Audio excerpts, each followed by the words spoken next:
My name is Dario Hasenstab. I have a degree in international affairs, and I'm here with Balder Hagritz, a former university professor of mine, as well as an IR consultant. And together, we're bursting the Western bubble.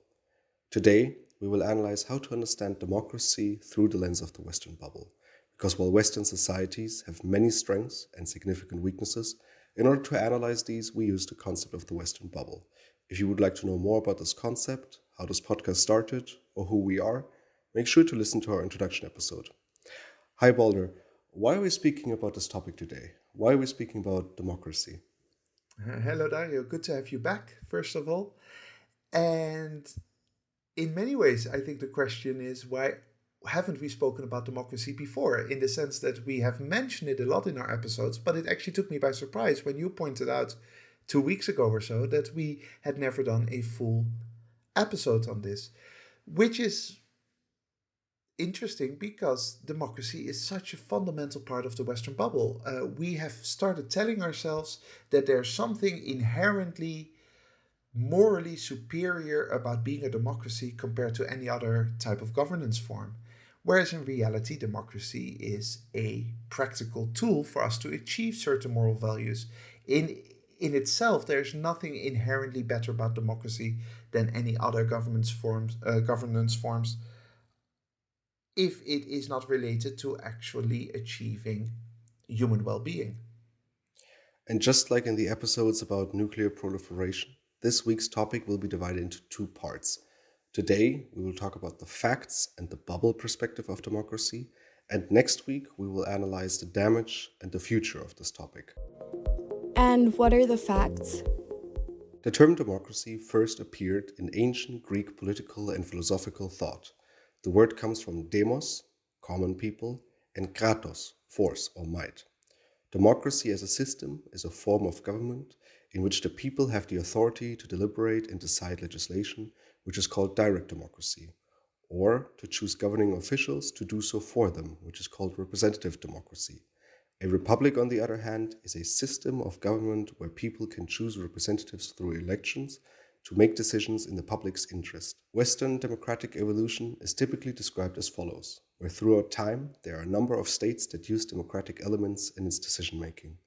Starting with the Athenian democracy, which took the form of a direct democracy and had two distinguishing features: the random selection of ordinary citizens to fill the few existing administrative and judicial offices, and a legislative assembly consisting of all Athenian citizens. A citizen was only a man old enough for military duty. Moving on to the Roman Republic, only a minority of Romans were citizens with votes in the elections for representatives. Additionally, the votes of powerful were given more power through weighted voting. So most high officials, including members of the Senate, came from a few wealthy and noble families. Prominent examples outside the West are 6th century BC Vaishali of India, which is considered one of the first examples of a republic, and the Iroquois nation in the Americas, which also developed a form of democratic society between 1450 and 1660, well before contact with Europeans, and it still exists today as the world's oldest standing representative democracy. Back to the West. During the Middle Ages and the Italian Renaissance, absolute centralized power was questioned, and political movements started changing the status quo, moving influence towards nobility and away from monarchs. This was followed by philosophical conversations about inalienable rights and the nature of political sovereignty by people such as Thomas Aquinas, Thomas Hobbes, John Locke, and Jean-Jacques Rousseau. Today, liberal democracy is the predominant model in Western societies. Liberal democracy is the culmination of a liberal political evolution that operates under a representative democratic form of government. It is characterized by elections between multiple distinct political parties, a separation of powers into different branches of government, the rule of law in everyday life as a part of an open society, a market economy with private property, and the equal protection of human rights, civil liberties, and political freedoms for all people. Before we actually move on to the bubble discussion, let's discuss the fact sheet very quickly, because I think it is important to differentiate between a few things and to actually talk about the original meaning of democracy and kind of the strengths of the term. So, Balder, when was democracy actually working the best when we're looking back? Like, when is it perfect? I don't think that perfection was ever achieved, nor will it be, because you can only answer that question in terms of how does it achieve certain moral values or certain practical effects that we want to achieve. What kind of society do we want to create, and at what moment in time did democracy work best to achieve those goals, those ambitions, right? That very practical approach leads you then to look at, for example, the 1990s in Western societies, from a Western perspective at least, when there was a genuine connection between governance, policy making within this democratic system, and the overall goals of Western society, which were about economic well being. They were also about economic growth. People set economic growth as a goal, whether you agree with that or not. Um, they were about relative income equality, relative, not complete. They were about protection of minorities. They were about an increasing understanding of sustainability with respect to the environment, the planet. So in many ways, the 1990s seemed to be a moment when democracy was working very, very well. And then what happened afterwards? I mean, so at what point did it start going south? I mean, we already discussed this a little bit in our episode number 3, the hollowing out of institutions. But what did Western society start to do that kind of turned democracy into more perfect institutions, too perfect? Well, this is really interesting. So, actually, that process of decay, democratic decay, probably arguably started in the 80s, but it was not visible in the 90s yet because these things take a long time, which was a combination of a managerial attitude towards society together with the arrival of the CNN effect, 24 hours news media, which then in the 90s led to further coverage through the internet. Then in the 21st century, social media, technology, and a huge populist push to give more power to the majority, to give more power to people, and therefore away from, if you like, the intellectual elites that had been running democracy imperfectly in the 50s, in the 60s, 70s, culminating in the 1990s, where yes, was a voting pattern. People would vote for intellectual and political elites that then would form a government for 4 years, and during those 4 years, they would get on with it. However, through the CNN effect, the internet, social media, now in 2023, what you see is that in many ways, democracy is more perfect than ever because we are following more and more what the majority wants politicians to do, what the majority wants governments to implement. But that is a really, really bad way to achieve a happy, morally just society because democracy in its perfect form leads to horrible, horrible outcomes. Mm. Very quickly, for the listeners that don't know this, the CNN effect is a theory in political science, which states that media, outlets and television networks play a significant role in determining the actions of policymakers, which was first observed in the Kuwait-Iraq War. But Boulder, I have a question for you about what you just said, because you said it was then, really well, democracy was working well in the 1950s and 60s and 1990s. But one could say that it was only working well for a few people, that, there were significant problems within society, and people weren't as represented, and that this might be going better now, that especially minorities are represented better in today's democratic systems. Yeah, so when we're talking about the well functioning of the political process, that is not to say that at that moment society is already at the peak of its moral values, right? So you're absolutely right. 50s, 60s, society was institutionally racist, society was institutionally sexist. But the change that occurred was occurring because of the democratic values behind it. The idea that, hang on, we actually need to adjust for our historical patterns and historical mistakes. Historically, we've been a patriarchal, sexist, racist society, institutionally racist, especially, for example, in the United States, more so than in Western Europe. Um, And now we need to deal with that, and we need to improve our society and make it better. How do we make it better? Not simply by following the rule of the majority, the rule of the masses, but by very significant intellectual, political conversations about what kind of worlds we want to create. So even though the 60s and 70s were definitely not perfect in terms of social justice, the system was working well and led to the outcomes in the 1990s, and even some of the outcomes that we still experience today, of a society that is less racist, less sexist than it was before. So the political system of an elite following broadly the will of the people, but then being able to make their own choices, know with better information than your average person in the street, actually led to the significant improvements that we still enjoy today. Unfortunately, now in the 21st century, that elite, that political intellectual elite, no longer has the same clout, the same level of influence as it did before.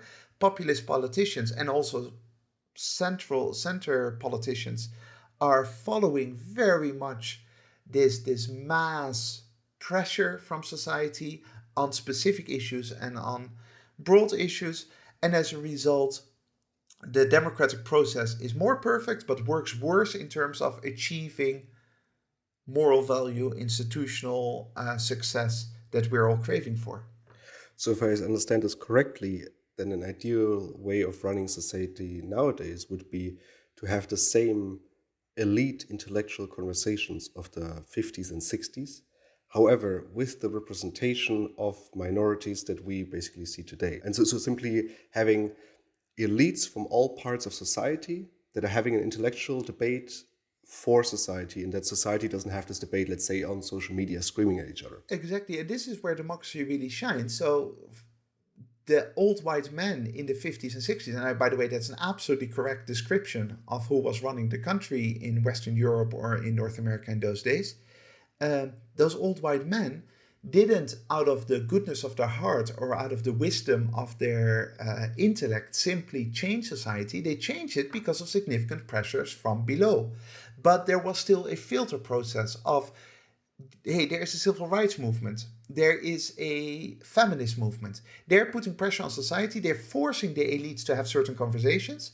Those elites then have those conversations, they're forced to adjust their policy making, but in a structured, relatively well thought out kind of dynamic.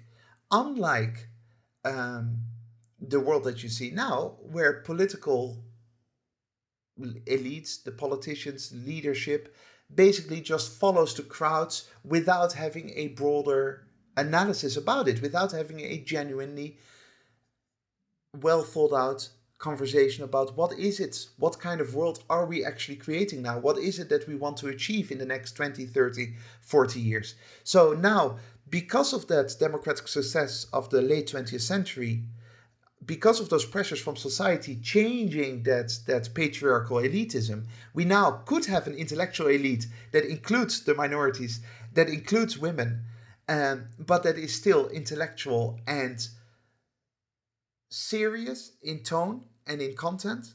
Instead, unfortunately, there is no elite that has that impact anymore.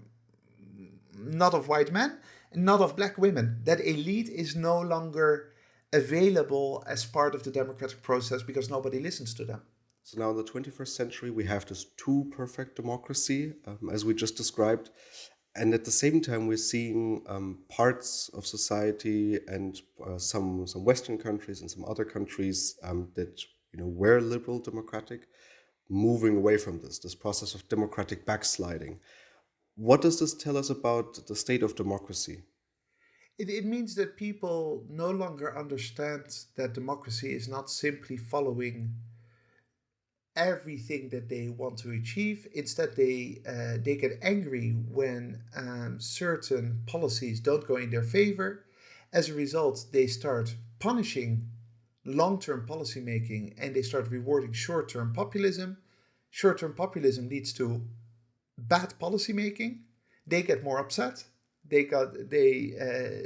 Voters become more annoyed with the system, so they go to even more extremes, and as a result, that pulls sort of the traditional political stability that is required in any democratic process apart, right?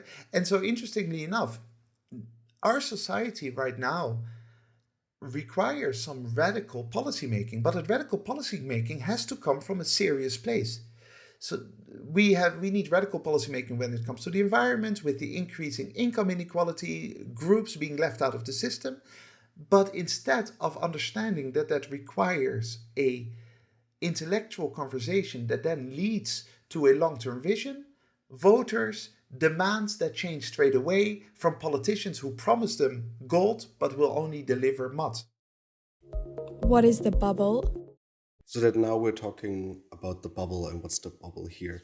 The way I've understood this so far is that we're advocating for democracy being treated as a tool, as a way of running society, rather than as an end goal and as a sign of virtue and a set of values that we need to follow.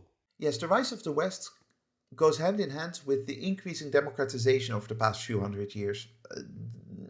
If you look at the Western Europe, for example, in the 12th century, it was a backwards place, scientifically way behind other parts of the world, way behind China, way behind the Arab world. And the West only started rising up with the Italian Renaissance and then with French Enlightenment and everything connected to that afterwards. And so, in many ways, our sense of superiority, our global arrogance, when we started ruling the waves, goes hand in hand with a connecting that emotionally to that democratization process.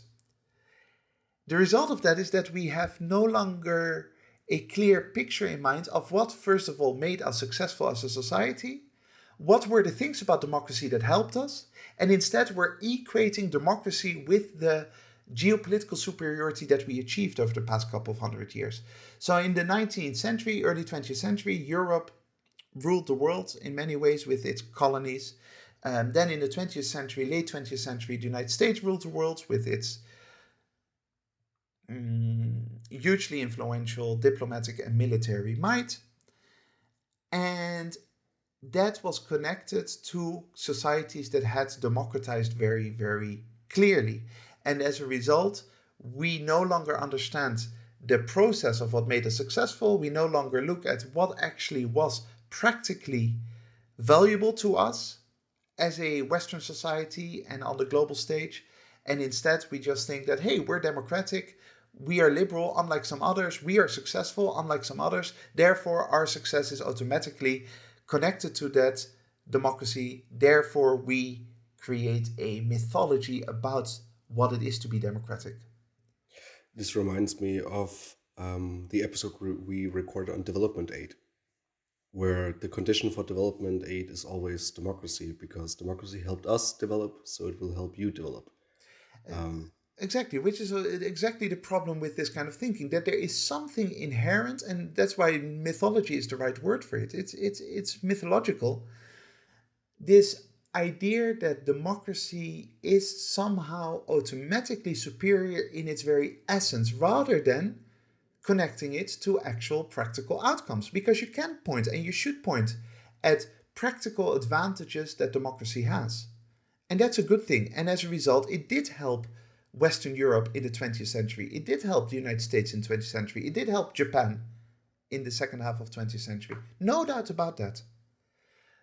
But you should never fall in the trap of thinking that democracy itself is always going to be a superior governance form, because there can be absolutely a democracy that works well politically, but that oppresses minorities, that displays a blatant disregard of what we understand to be basic moral values, that has high income inequality and really bad policy making, while at the same time there can be an authoritarian system that has very good policy making, that has high levels of well-being and low levels of economic inequality, and that protects minorities.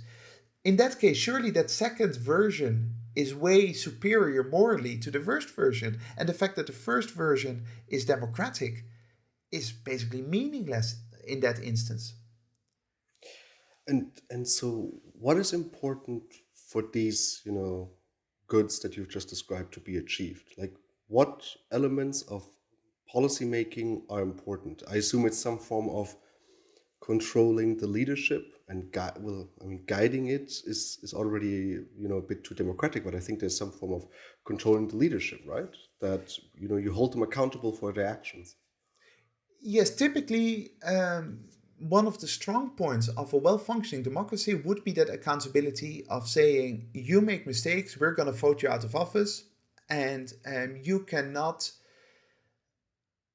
stay in power if you don't follow the will of the people. That is typically a way to hold leaders accountable, and that is not something that you would see in an imperial system or in a totalitarian system.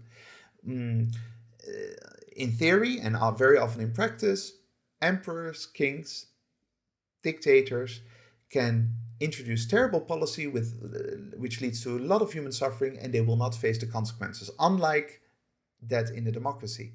However, in the end, surely the question is policymaking conducive to human well-being? And as a society, you make some choices about what the goals are that you have. You have certain ambitions as a society.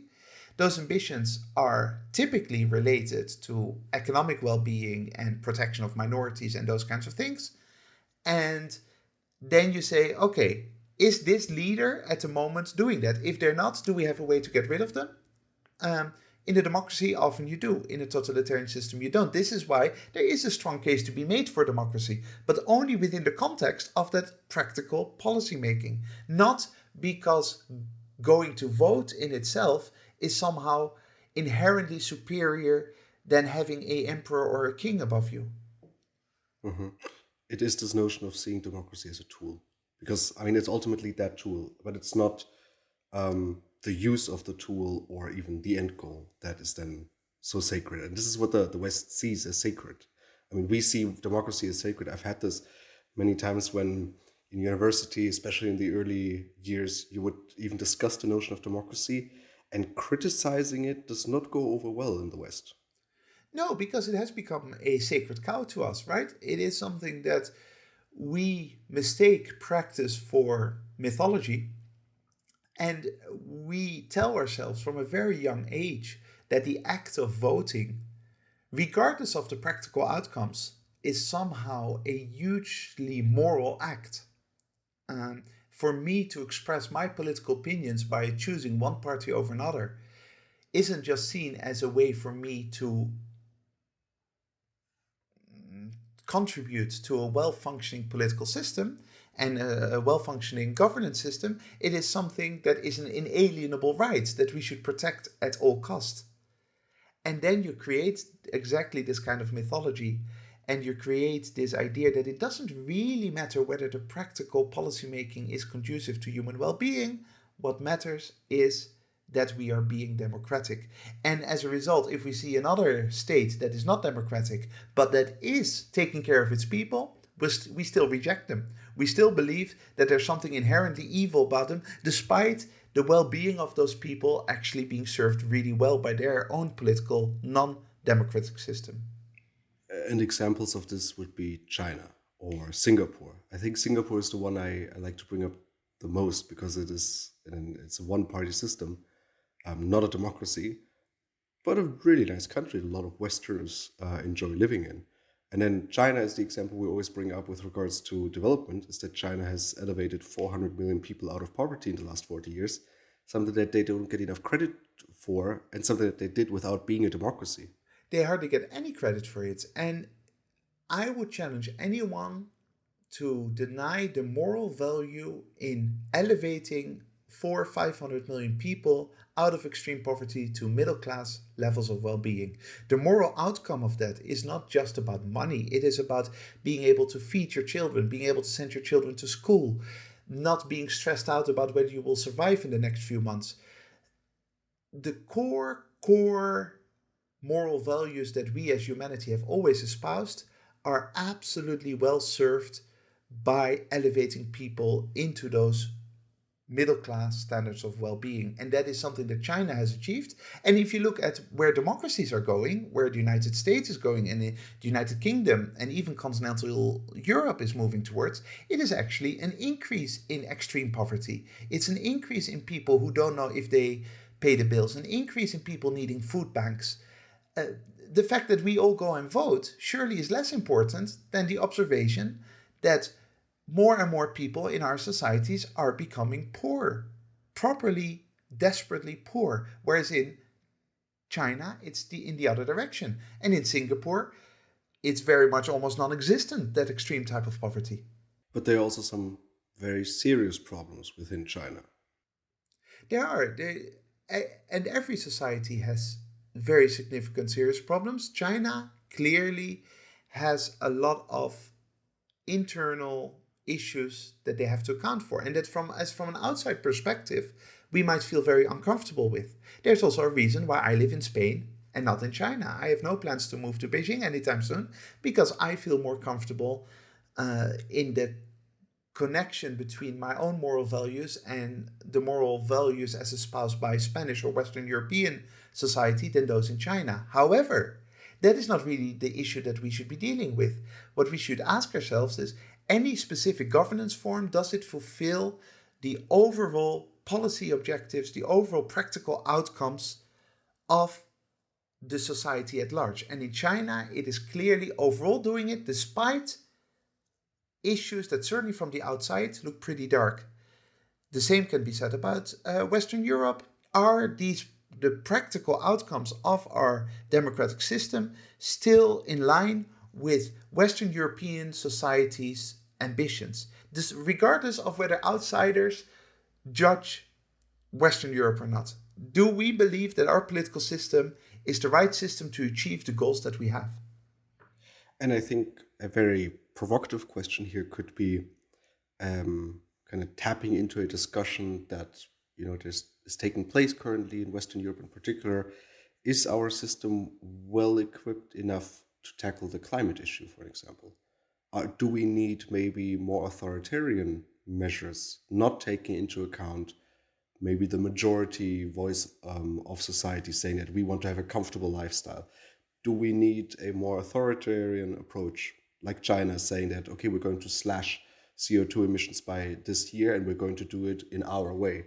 That is very efficient, as we've pointed out, just with development. And that's a very interesting conversation to have. And I don't know the answer to that question. I can tell you that the democratic processes that we described about the late 20th century would have been more equipped to deal with the climate crisis than the ones that we have now. And then when people say, but in the 20th century, people did very little about the environment. Yes, that's because the consequences weren't that obvious yet. Scientists were already saying it. The Club of Rome said it since 1975. But the consequences in the 21st century are much more obvious. And as a result, there is much more urgency behind it. That's how humanity works. The current system is not particularly good at dealing with climate change. Why not? Because it feels as if governments, if they deal with climate change, they're punishing the population. And populations don't like to be punished. They don't like the complex picture of, hey, we all have to sacrifice something to save the planet and save our children. That is something that is too abstract for us. We care about how high are our taxes next year, and am I allowed to fly on an airplane to Portugal for my holidays? And if the government says that I'm not allowed to do that, then I feel that the government is not protecting my interest. This is exactly the reason why perfect democracy is such a terrible, terrible idea. You do not want a perfect democracy. You want a kind of mix between elite authoritarianism and still accountability from the masses and broad ambitions identified by the masses that then those elites have to carry out. Because these unpopular decisions would obviously increase populism, especially in the current form of democracy we have. Which is exactly what you see. Certainly right-wing populism. I mean, here in Spain, you've got Podemos, which is very much on the other side when it comes to the climate debate, of course. But right-wing populists get a lot of votes by essentially saying that the establishment is exaggerating climate change, is exaggerating environmental decay, that they are using this to control the population, but that there is no real threat on the horizon. And that feels right for a lot of people who haven't done their homework, who haven't read the science, because the science is completely clear about it. There is no scientific doubt about the dangers we're facing in the 21st century.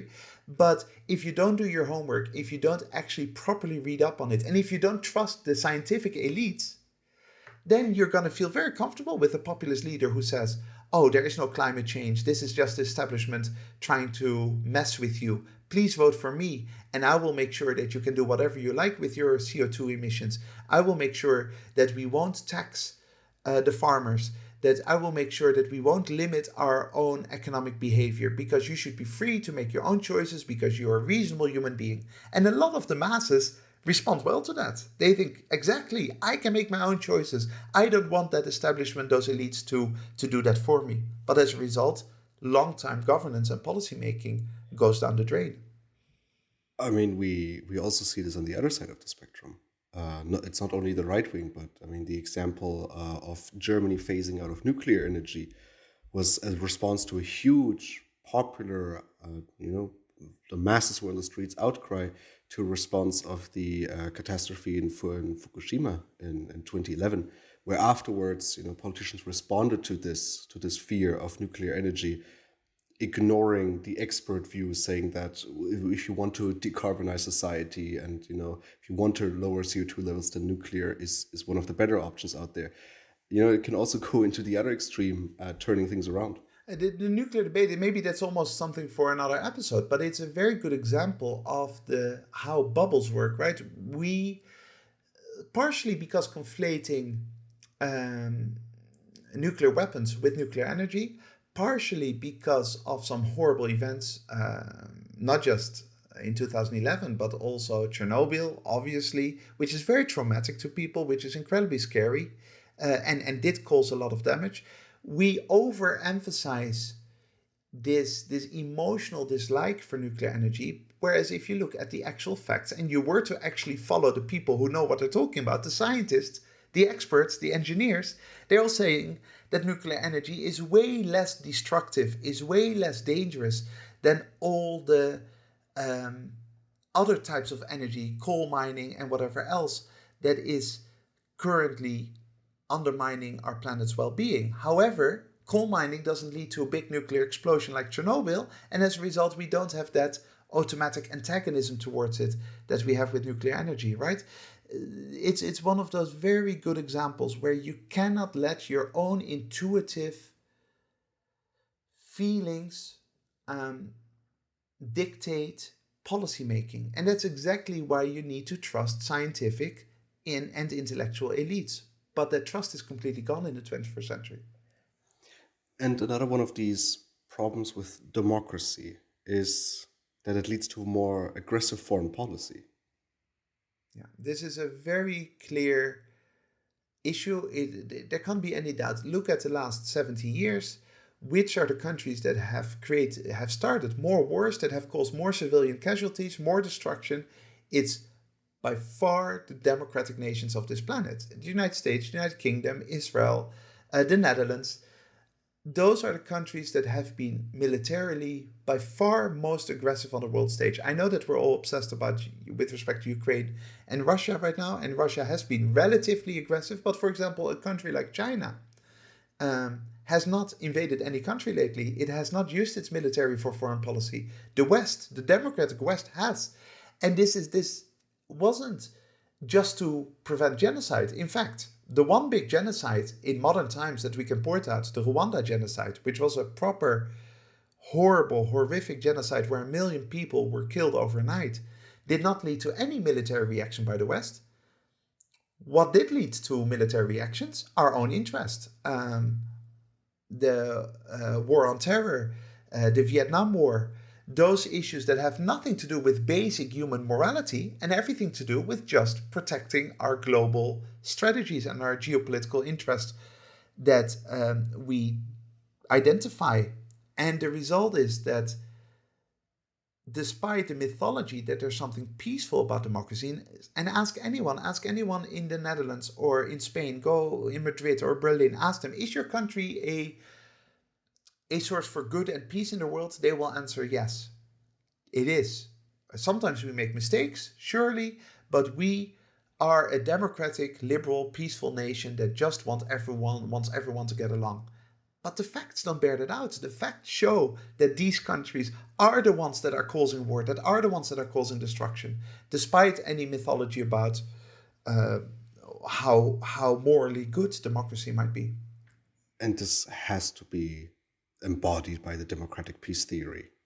I mean, the theory that's misunderstood, or was misunderstood in the beginning as democracies are more peaceful, and then it already had to be specified, saying that, well, no, democracies don't go to war with each other.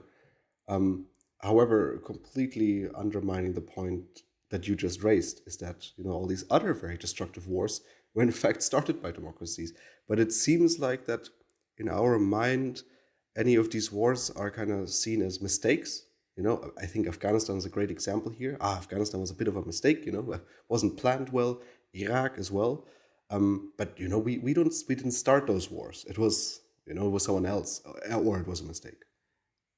Absolutely right. This whole democratic peace theory mythology comes from people like Immanuel Kant, the perpetual peace, and this was at a time when, again, the West was both internally democratizing and was ruling the waves, right? Was dominating global affairs. And as a result, it seemed that there was something inherently, inalienably positive and good about this democratic force. And as a result, we desperately started creating all these myths, all these fairy tales about how democracy is inherently different from everyone else. And democratic peace theory is very clear in that sense. The reality is that once again, you have to look at practical outcomes. Why do democracies much more easily go to war than an authoritarian system? And they do. So I know that Vladimir Putin, as a dictator or as at least a very authoritarian regime in the Kremlin, has invaded Ukraine. But why does that not happen very often is because those authoritarian elites actually have much more to lose from that war. The risks are much higher. Look at what happened to Saddam Hussein invading Kuwait. It essentially was the beginning of the end for his rule and his life. Uh, if a democratic leader goes to war, the worst punishment that can happen is that they lose the next elections. And usually they don't even lose the next elections. Tony Blair and George W. Bush, the two main promoters of the war in Iraq and the war in Afghanistan, both were re-elected after invading those countries. But even if George W. Bush had lost the elections in 2004, no biggie. He just goes into the private sector and earns millions there. His family will not be threatened by those foreign policy mistakes, unlike the families of a authoritarian regime. So again, this is not about a argument that authoritarian regimes are inherently better than democracies. It is just that we have to burst through the mythology that democracies are inherently a force for good. It all depends on the practical outcomes, and we can clearly criticize democracies for practically being way more aggressive in foreign policy than authoritarian regimes. But despite this, more aggressive foreign policy, and you could simply argue that it comes with power, that more power leads to more aggressive wars. Isn't there something inherently better about democracy if you believe in inalienable rights? That democracy is a right, and to vote is a right, and that the human rights that the West has defined are inalienable.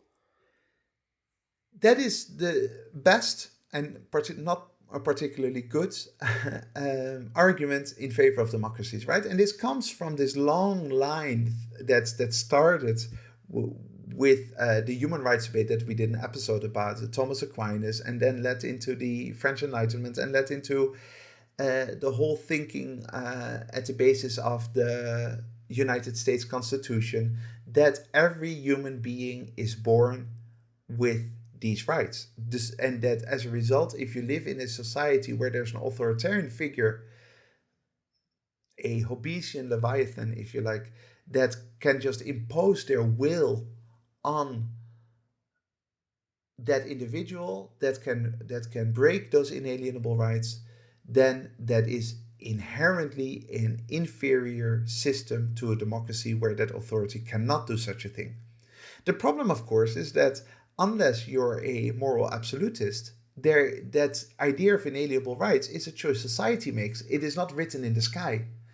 The inalienable rights that exist are there because we want them to be there for an individual in our society. They're a legitimate choice we can make. The only way to argue that they are a divine institution is if you actually believe in the absolutes from your religion, for example, but then you have to navigate a landscape where there are lots of different religions with all kinds of different moralities, right? We don't have one single religion in our world today, obviously, and as a result, to appeal to that religion as an objective source for inalienable rights, for that morality, is, I would say, a very difficult position to take.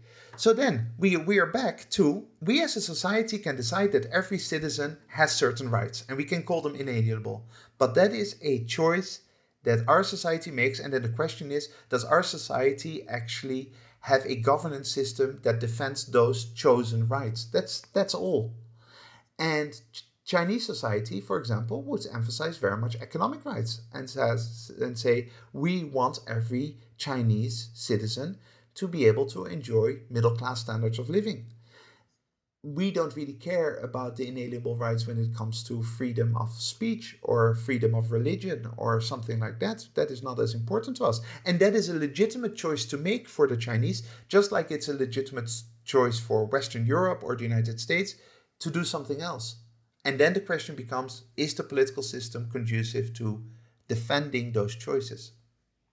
See, all of this comes back to the original statement, is whether you believe in democracy as a mythology, as this divine thing that is the end goal, or whether you believe in it as a tool.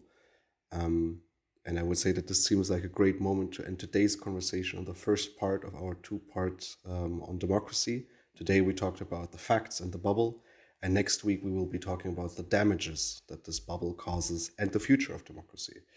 If you have any questions, comments, or regards, make sure to send us an email to thewesternbubble@gmail.com, and we will try to incorporate them in our following episodes. Thank you very much to the listeners for joining us today. Make sure to join us again next week when we burst the Western bubble. That is it from my side. Balder, which closing quote did you pick for us today? I actually chose two contrasting quotes from that great beast of democratic mythology, if you like, Winston Churchill, who first of all said, "It has been said that democracy is the worst form of government, except for all those other forms that have been tried from time to time." End quote. And then the second quote, very much going in the other direction. "The best argument against democracy is a 5-minute conversation with the average voter."